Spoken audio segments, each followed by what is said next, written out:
अस्सलामुअलैकुम।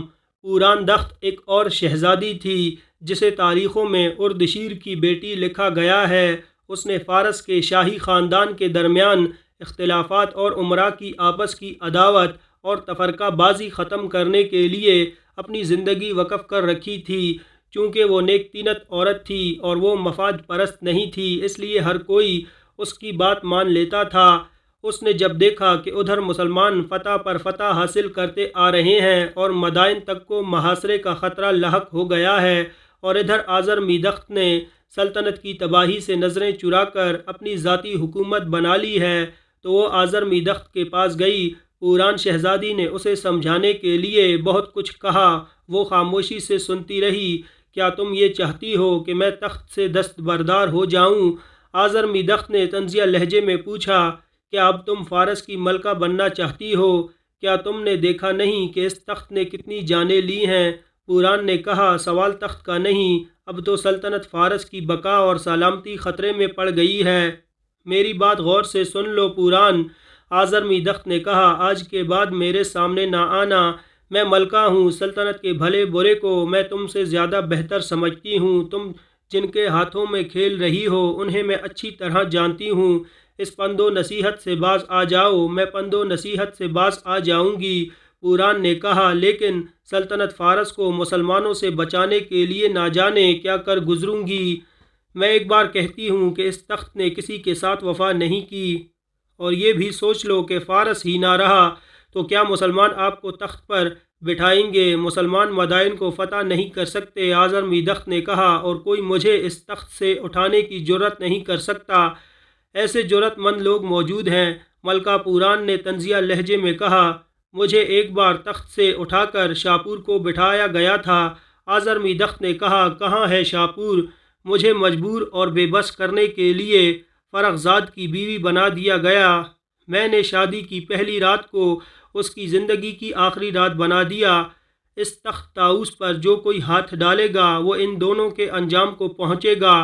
पूरान को पहले ही शक था कि फ़रख्ज़ाद हरकत कल्ब बंद होने से नहीं मरा, बल्कि उसे कत्ल किया गया है। अब आज़र मीदख्त की बातों से ये शक यकीन में बदल गया। नाजरीन, फ़ारस का मशहूर व मारूफ जर्नैल रुस्तम फ़रख्ज़ाद का बेटा था। उसे यही बताया गया था कि उसके बाप की मौत हरकत कल्ब बंद होने से वाक़या हुई थी। वो इसको सच मानता रहा। वो इस वक्त खुरासान की सरहद पर था।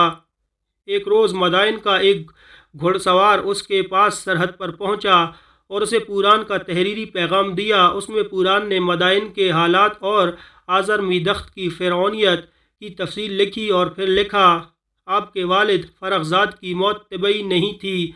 मैंने महल के मुलाजमों से जो सुराग हासिल किया है वो ये है कि आपके वालिद को आज़र मीदख्त और सयाद खश ने शादी की पहली रात उनका सांस रोक कर कत्ल किया था, और शाहपुर को भी इन दोनों ने कत्ल किया था। आज़र मीदख्त ने मुझे कहा है कि उसके तख्त पर जो कोई हाथ डालेगा वो इन दोनों के अंजाम को पहुँचेगा। आप पर दो फ़राइज़ आयद होते हैं, एक ये कि अपने वालिद के कत्ल का इंतकाम लेना, और दूसरा फ़र्ज़ सल्तनत फ़ारस की अज़मत का तहफ़्फ़ुज़ करना है। मैं बता चुकी हूँ कि आज़र मीदख्त और सयाद खश ने अपना लश्कर तैयार कर रखा है। जब भी आएँ अकेले ना आएँ, पूरी फ़ौज साथ लाएँ। आपको लड़ाई लड़नी पड़ेगी। रुस्तम ने ये पैगाम पढ़ा तो बगोले की तरह उठा। उसने कुछ सवार दस्ते मुंतखब किए और कहा, बाहर के दुश्मन की निस्बत अंदर का दुश्मन ज़्यादा ख़तरनाक हुआ करता है। ख़तरा जो अपने घर से सर उठाता है वो बाहर के ख़तरे से ज़्यादा तबाहकुन होता है। हुक्मरानी के हवसकार अपने ही मुल्क को तबाह कर कर दिया करते हैं। हम अपने इन साथियों और भाइयों से लड़ने जा रहे हैं जो फ़ारस की इतनी बड़ी शहनशाही के लिए ख़तरा बन गए हैं। तुम्हें अपनी ही फ़ौज के ख़िलाफ़ लड़ना होगा। नाजरीन, रुस्तम इन दस्तों को साथ लेकर चल पड़ा। उसकी पेशकदमी बहुत तेज़ थी। किसी ज़रिए से आज़र मीदख्त और सयाद खश को पता चल गया कि रुस्तम उनके ख़िलाफ़ फ़ौज ला रहा है। आज़र मीदख्त ने मदाइन फ़ौज के चंद एक दस्ते रुस्तम को रोकने के लिए मदाइन से कुछ दूर भेज दिए। रुस्तम तेज़ व तंद आंधी की तरह आ रहा था। उसने अपने दस्तों से कहा कि मदाइन की फ़ौज का एक भी आदमी वापस ना जाए। रुस्तम ने अपने दस्तों को पहले ही मुश्तइल कर रखा था। ان سوار دستوں نے پھیل کر مدائن کی فوج کو گھیرے میں لے لیا۔ رستم نامور اور تجربہ کار جنرل تھا، اس کی جارحانہ قیادت نے آزرمیدخت کے دستوں کو بے بست کر دیا۔ معرکے میں بہت خون ریزی ہوئی۔ آخر رستم کی فوج نے آزرمیدخت کی فوج کو کاٹ کر ڈھیر کر دیا۔ پھر رستم نے مدائن کو محاصرے میں لے لیا۔ مدائن کی فوج نے محاصرہ توڑنے کی بہت کوشش کی، لیکن محاصرہ کرنے والوں کا قائد رستم تھا۔ شہر کے اندر پوران شہزادی موجود تھی اور آزرمیدخت اور سیادخش کے خلاف کے مخالف امراء بھی موجود تھے۔ انہوں نے کوئی ایسا خفیہ انتظام کیا کہ ایک دروازہ کھول دیا گیا۔ رستم کے دستوں کے لیے یہی کافی تھا۔ سوار اس دروازے سے شہر میں داخل ہو گئے اور ایک اور دروازہ کھل گیا۔ شہر کے اندر لڑائی شروع ہوئی تو پوران اور اس کے حامی امراء گھوڑوں پر سوار ہو کر شہر میں بھاگنے دوڑنے لگے۔ رستم بھی اندر آ گیا۔ یہ سب چلا چلا کر کہہ رہے تھے، آپس میں نہ لڑو، تم بھائی بھائی ہو، ایک دوسرے کا خون نہ بہاؤ۔ اس طرح اعلان کر کے اس خانہ جنگی پر قابو پا لیا گیا۔ آزرمیدخت اور سیادخش کو اس وقت پکڑ لیا گیا جب وہ بھاگنے کی کوشش کر رہے تھے۔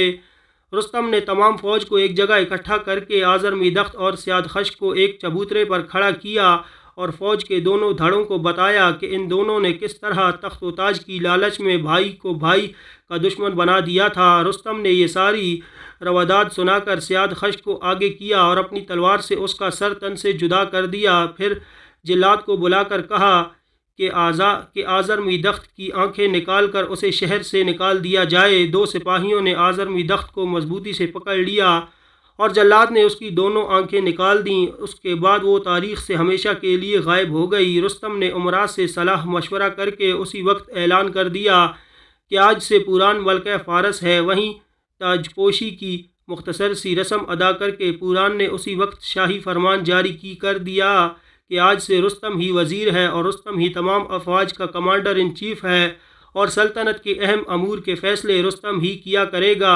پوران نے یہ بھی کہا کہ یہ فرمان رعایا کے ہر گھر اور ہر فرد تک پہنچا دیا جائے کہ فارس کے ہر فرد پر رستم کی اطاعت فرض کر دی گئی ہے اور ہر فرد و بشر پر یہ فرض عائد ہوتا ہے کہ سلطنت فارس کو مسلمانوں سے بچانے کے لیے اپنے مال اور اپنی جانیں قربان کر دے۔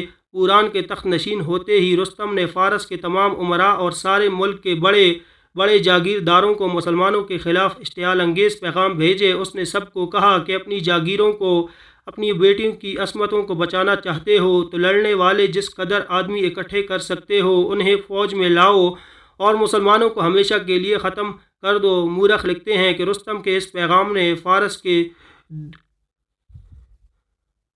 درود و راز کونوں خدروں سے کئی لوگوں میں قومی غیرت مندی کی آگ لگا دی۔